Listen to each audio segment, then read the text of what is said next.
이준석하고 윤석열하고 포옹을 하더라고. 지난날은 다 잊자. 얘들 아주 쇼를 해라 이씨. 이게 마지막에 이제 막 지들끼리 이제 이준석을 탄핵하려고 막 하는 과정이 있고 이준석이 등장을 해요. 등장을 해갖고 그냥 30분 혼자 원고 없이 하겠다 그러지. 막 울먹이기도 하고. 결국에는 이제 이준석 자체가 이제 윤석열하고 이렇게 화해를 하는 모습을 보여주던데 난 저거 보면 그냥 쌍욕이 나왔던 게 뭐냐면은 그날이 그 화재 사건 나가지고 소방관들 돌아가신 날이잖아요. 그러면 저런 의원총회를 해도 다음날 할 수 있거든요. 지들끼리 정치로 지지고 볶으면서 그런 짓거리 하다가 활짝 웃고 박수치고 지랄 연병을 합니까? 국가의 소방관이라는 공무원들이 그렇게 돌아가신 그런 날? 이재명 후보는 그 사건 나고 나서 바로 오후 일정 취소했잖아요. 그건 기본이 안 돼 있는 거야. 이 정치쇼를 하려고 그 짓거리 하고는 그거 끝나자마자 이준석이 내가 택시 자격증 있는 사람이니까 내 차에 타십시오 하고 윤석열하고 뒤에 그 태웠지 권영세 태우고 이렇게 갔다는 거 아니야. 자 거기까지 일단 이야기해보고 그래서 화재 현장에 갔죠. 빈소에 갔잖아요. 윤석열 이런 웃긴 놈이에요. 지금 이게 상복이에요? 이게 자기네 의원총회 할 때 입고 갔던 그 옷이랑 조끼랑 일반적으로 똑같은 옷을 그대로 입고 상복도 안 입고 가. 대선 후보가 이렇게 해도 돼요? 아니 손도 손가락만 씻으시는 분인데 옷 평소에 안 갈아입으시나 보죠. 아니 근데 다른 따라간 의원들은 좀 갈아입은 다 의원들이 그 사이에 있었어요. 갈아입었어요. 네. 근데 옷을 자기 평상복을 물론 이 자체가 뭐 화려하거나 그러지는 않아서 보통 이제 양복이 없는 분들은 이 장례식장에 갈 때 그냥 무채색으로 가도 된다 이렇게 사회적 일반이 있긴 하지만 그냥 일상복을 입고 그냥 가는 이재명 후보랑 비교 한번 해볼까요? 예를 갖추는 거거든요. 이재명 후보는 오늘 지금 이런 복장으로 갔어요. 그러니까 자기네들끼리 이준석 뭐 사퇴시키네 끌어왔네 쇼를 하고 막 박수치고 울고 막 뭐 양아치 어쩌고저쩌고 온갖 난리를 치다가 그새 무슨 사이코 새끼들처럼 끌어안아갖고 화해합시다. 내가 택시 운전사니까 당신 태우고 갈게요. 이게 무슨 그런 날 이렇게 쇼를 해야 되냐고 활짝 웃어야 될 상황이야 지금?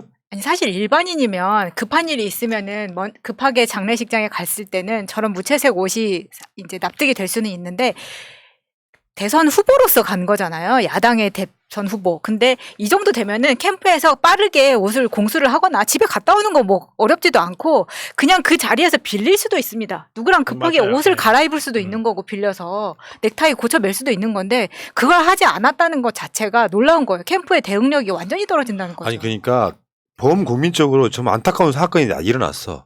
그러면 의원총회 연기해도 된다고.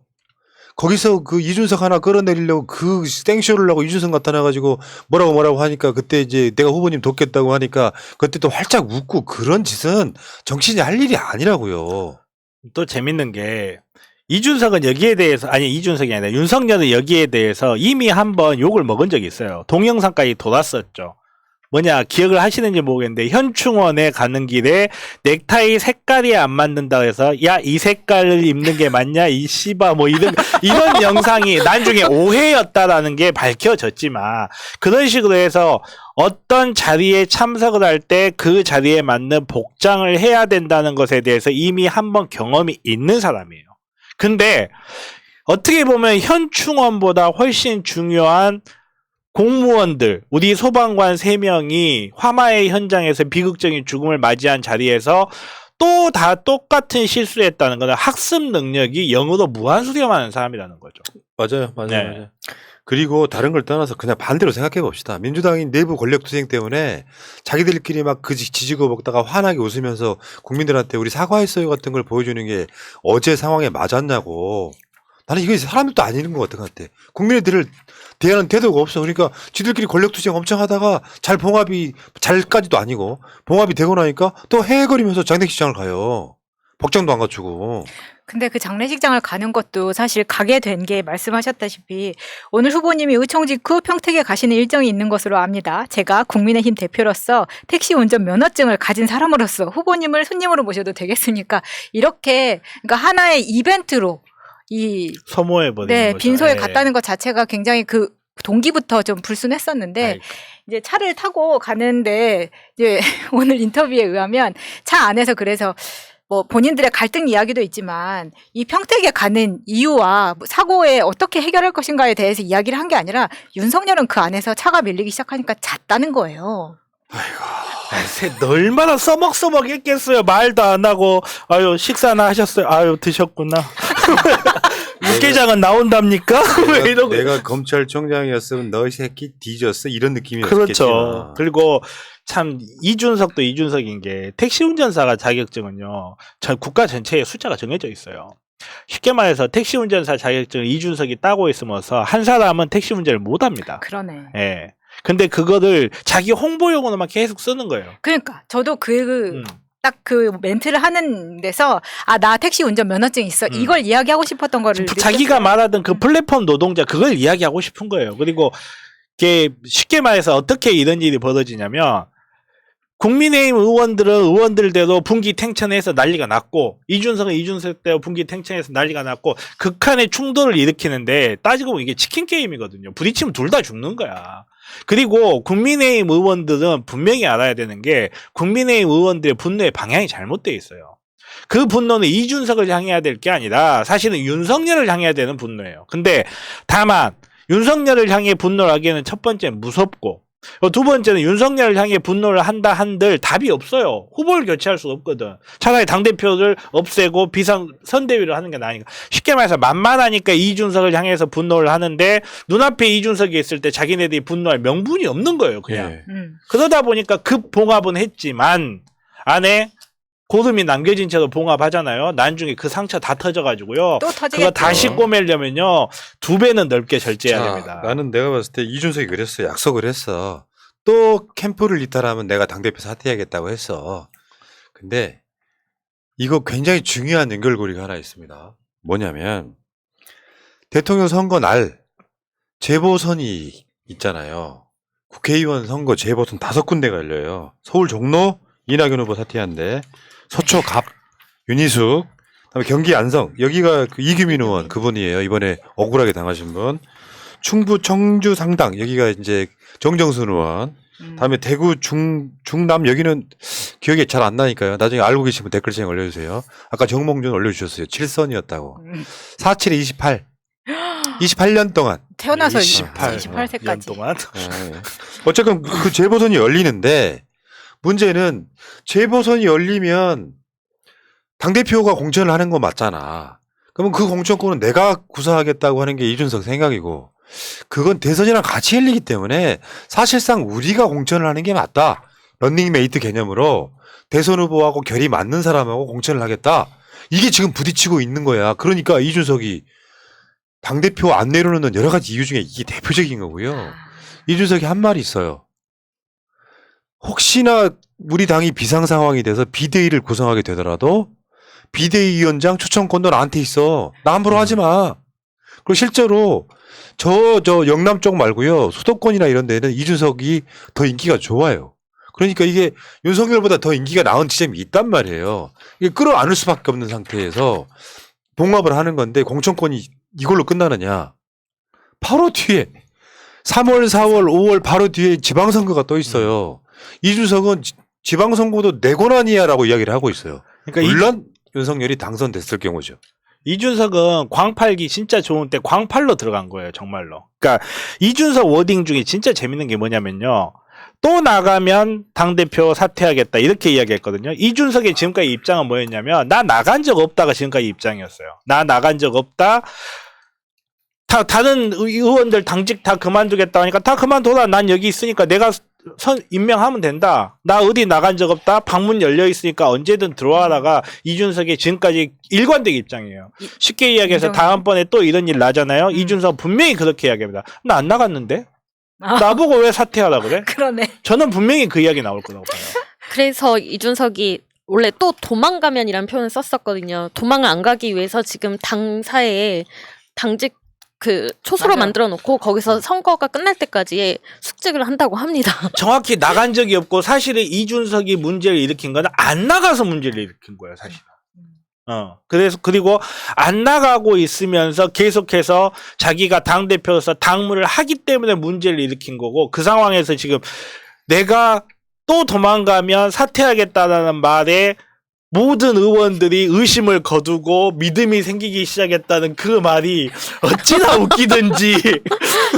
그러니까 이게 뭐 내가 봤을 때 이런 것도 있죠. 어쩌다가 어떤 명분이 있어가지고 틀어졌다가 딱 합치는 이벤트가 한 번이었다면 그냥 그런가 보다 하는데, 이게 어떻게 보면 본질을 가리기 위한 쇼에 가깝습니다. 첫 번째, 그런 이익 구조가 있기 때문에 자기들끼리 서로 지금 당장은 위험한 동거를 하는 거지. 사실 권력과 거들력이 부딪히고 있는 거예요. 국민한테는 그냥 쇼처럼 우리 봉합했다 하는데, 이따가 이야기가 나오겠습니다만 문제는 윤석열이에요. 그렇죠.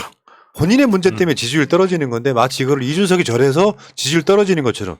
아니 무슨 꽁대가리 시키들도 아니고, 진짜 중요한 건 누구나 다 알고 있는 거잖아. 이준석이, 그러니까 윤석열이 문제라는 거를. 근데 그 일부 윤핵관 애들은 네가 지금 선대위 뛰쳐나가고 지지율 떨어진다고 말하는 게, 김건희, 윤석열의 문제가 80% 이상인데 이건 해결이 안 됐어.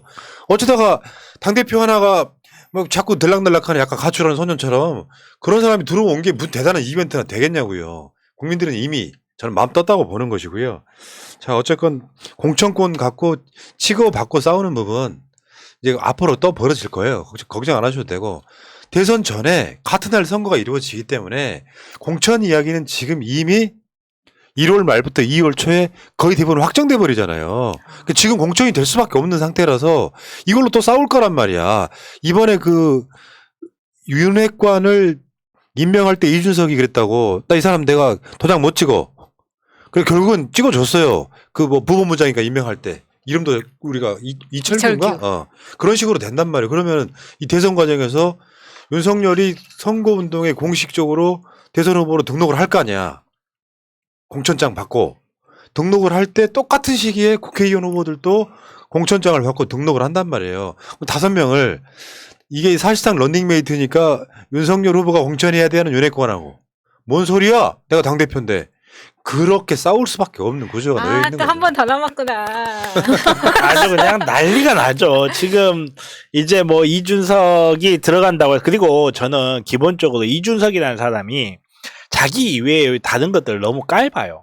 맞아. 이렇게까지 이야기를 표현을 하기는 좀 그런데, 연습 문제라는 표현에서 너무나 자명하게 드러나잖아요. 자기가 선생님도 아니고 자기도 못 풀어서 지금 헤매고 있으면서 이 대선을 이길 연습 문제를 줬으니까 풀어봐라. 자기가 정답지를 갖고 있는 사람이 아니란 말이에요. 근데 그리고 이 워딩이 이 혼자 이야기했던 이 연설에서도 극명하게 드러나요. 2030이 뭐 때문에 마음이 돌아섰는지 아냐 라고 하는 거는 니들은 모르지 나는 안다거든요. 이런 식으로 자기의 똑똑함에 약간 좀 심취해 있어가지고 타인을 무시하는 경향이 있는데, 자기의 런닝메이터인 윤석열이 무시할 거리가 천지백갈이야. 그러다 보니까 이준석은 하던 대로 계속해서 무시하지만 현재 당의 후보인 그 무시당하고 있는 사람 입장에서 굉장히 기분 나쁜 거거든요. 그리고 힘도 비까비까해. 그러다 보니까 계속 충돌이 일어나는 거예요. 아니 그 아까 말씀하신 그 의원총회 그 연설할 때 중간중간에 그 의자에 앉아 있는 국회의원들이 이준석한테 진짜 쌍욕을 하더라고. 이 새끼 막 이러면서. 그렇게 당대표한테 아무리 자기들끼리 있다고 그치, 하지만 양아치. 저럴 수 있나? 다 근데 거기에 이준석이 맞서는 것도, 이 사람들이 저렇게 화를 낼 만한 게, 예를 들면 오늘 인터뷰에서 본 이준석의 마음은 정말 본인이 돋보이고 싶은 것밖에 없는 거예요. 예를 들면 그 출근 인사도 자기가 몇 번을 이야기했다. 윤석열한테 출근 인사 해야 된다. 7번을 얘기했다. 그러면서 본인이 딱 찍어준 역이 있었다는 거예요. 이 역에 가서 해라. 거기가 미아역과 불광역이었는데 거기서 안 하고 여의도역에서 했다고 지적을 하는 거예요. 나는 이런 것들이, 그러니까 실무하는 사람 진짜 짜증날 것 같기도 하고, 또 하나는 내가 윤석열한테 무시받는 대상이 아니다. 또 이런 거를 또 피력하고 싶어서 뭐라 그러냐면, 차를 타고 가는데 윤석열이 본인한테 대표님 그런데 가서 인사할 때 뭐라고 해야 되는 겁니까? 라고 물어봤다는 그 워딩에서 저는 뭘 느꼈냐면, 봐라 윤석열이 나한테 존댓말한다. 그리고 또 후보 바보 만들어버린 거죠. 그러니까. 우리가 연애 많이 비교를 했잖아요. 이준석이랑 윤석열 얘기할 때 재회 커플은 결국 헤어집니다. 오래 못 가요. 같은 이유로 헤어집니다. 그리고 이준석 하나 때문에 윤석열 지지율 오르지 않습니다. 최최차차라는 말 아세요 혹시? 아니. 최애는 최애고 차은우는 차은우다라는 말인데 무슨 말이에요? 내가 정말 좋아하는 연예인은 따로 있지만 그래도 차은우는 차은우니까 좋다 이런 뜻이에요. 아, 근데 차은우가 누군데? 연예인. 있어요. 있어. 잘생긴 얼굴 아이돌. 천재라고. 네. 네, 저는 이윤윤이라고 생각합니다. 이준석은 이준석이고 윤석열은 윤석열이다. 그래서 팸코나 이런데 둘 다 커뮤니티 싫다는 말이죠. 아니요, 분위기를 봐도 이준석은 아직 내쫓으면 안 되고 이준석은 괜찮지만 그래도 윤석열은 못 찍겠다라는 게 아직도 팽배해 있어요. 그래서 나 윤석열 찍을 거야. 뭐 이런 제목으로 글들이 많이 올라왔는데 내용을 보면 윤석열이 그동안 바보짓 했던 거 이런 것들 뭐 올려놓고 나는 그래도 못 예. 찍겠다 이런 게 되게 많다. 아니, 그쪽은 내가 봤을 때는 뭐 봉합 자체의 의미가 하나도 없고요. 아니 생각 한번 해보세요. 후보가 모질이 같아서 민주당에서 당 대표가 이재명 후보 저 여의도 여기 가서 인사라도 한번 하세요. 그러면 가서 인사하고 있는 그런 모질이가 국민의힘 후보예요. 그 예를 들면 또 윤석열 그 핵심 관계자들은 준석이 쥐도 한 번도 당선 못 해본 놈이 뭐 무슨 비난 주머니가 있다고. 그러니까 이건 내가 봤을 때 저쪽은 이미 코미디 영역으로 넘어갔어. 뭘 해도 안 돼. 그래 지지율 한번 볼까요? 지지율이 지금 그 가장 최근에 나온 지지율 좀 잠깐 보겠습니다. 요게 아마 최근에 나온 JTBC예요. 가장 최근에 나온 거. 이재명 38, 윤석열 25. 13포인트 차이 나죠. 그 사이에 안철수가 12% 치고 올라왔죠. 지지율은 이준석이 봉합해도 내가 봤을 때 올라봐 1, 2%예요. 그렇죠. 그러니까 지금 이게 이 여론조사에 다 포함이 안 돼 있겠죠. 어쨌건 이준석 효과랑 상관없이 이재명 38, 윤석열 25, 13% 차이가 났고 윤석열 지지율은 일부 안철수에게 빠지고 있다. 자, 오늘 아침에 나왔던 갤럽도 한번 볼게요. 갤럽은 보시면은 36대 윤석열 26, 여기 10% 차이 나죠. 근데 이 갤럽에서 안철수가 15% 나오다 버렸어요. 다른 그래프로 보면 이렇게 36, 26, 15% 이렇게 가고 있더라. 그러니까 나는 어제도 이야기를 드렸지만 안철수 지지율 오른다고 걱정하실 필요가 없다. RN서치가 안철수를 띄우려고. 안철수가 이재명 후보랑 양자 대결하면 이긴다는 여론조사를 냈어. 이 새끼들 코미디를 하는 것도 아니고 그건 불가능합니다. 현실적으로. 그러니까 서로가 후보 단일화를 한다고 하면 거대 정당 후보가 절대적 유리해요. 어떤 상황에서도. 지지율이 더 높아도. 안철수 후보 단일화는 물리적으로도 법리적으로도 거의 불가능해요. 왜냐하면 안철수 후보 단일화를 하려면요. 국힘이 국민의당이 흡수통합돼야 돼요. 그렇지 않은 상태에서는 국민의힘의 경선을 거쳐서 윤석열이 뽑혔기 때문에 국민의힘하고 국민의당이 통합을 한다는 안철수가 나올 방법이 없어 법률적으로. 경선은 이미 끝났잖아요. 그리고 윤석열이 뽑혔잖아요. 이 상황에서 안철수가 나오게 하려면 국민의힘이 후보 사퇴를 시키든지 아니면 국민의힘이 국민의당에 흡수돼서 안철수가 대선 후보가 나오는 것밖에 방법이 없어요. 이게 가능하냐고. 그치, 정치 일정상으로 합당 이런 건 불가능하죠. 예. 그 불가능한 상태에서 두 사람이 단일화 시킨 뒤에 그렇죠. 뭐 국민의당 후보 이름으로 할 수도 있고 아예 중간에 무슨 뭐 빅텐트처럼 뭐 하나를 만들 수도 있고 하는데 대선 2달밖에 안 남았다고요. 대선 후보 단일화가 장난인 줄 아세요? 불가능하다고 일단 보고 안철수가 지금 요즘에 인터뷰하는 걸 유심하게 한번 보세요. 표정 관리하느라 죽어 아주. 완전 뽕 찼어요. 그러니까 그게 안철수를 띄우는 게 뭐 야권의 파이를 키운다는 같은 소리는 간 작으신 분들이 하는 이야기고 안철수 간땡아리를 키워야 저쪽 분열 요소가 더 커져요. 그리고 지금까지 이재명 후보님하고 우리 윤석열은 둘 다 샘플을 많이 내놨잖아요. 그러다 보니까 다들 이제 말 한 번씩 보고 이건 맛있네, 이건 맛이 갔네 이러고 있는데 안찰스는 우리가 아직 사람들이 찰스 맛을 잊고 있어요. 이 찰스 맛을 샘플로 해서 사람들이 맛을 보는 순간 아 이거는 성열 맛이나 찰스 맛이나 도찐 개찐이다. 근데 윤석열이 아직 찰스 맛을 모르잖아요.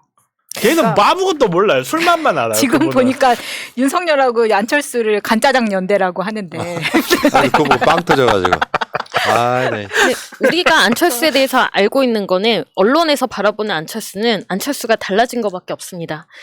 그 누군가가 이렇게 캡처를 다 해놔가지고 제가 봤는데 2011년도에 48일 만에 눈에 띄게 달라진 안철수의 3가지. 2012년도에 안철수 달라졌다. 대선 출마한다. 직설 확법으로 표현.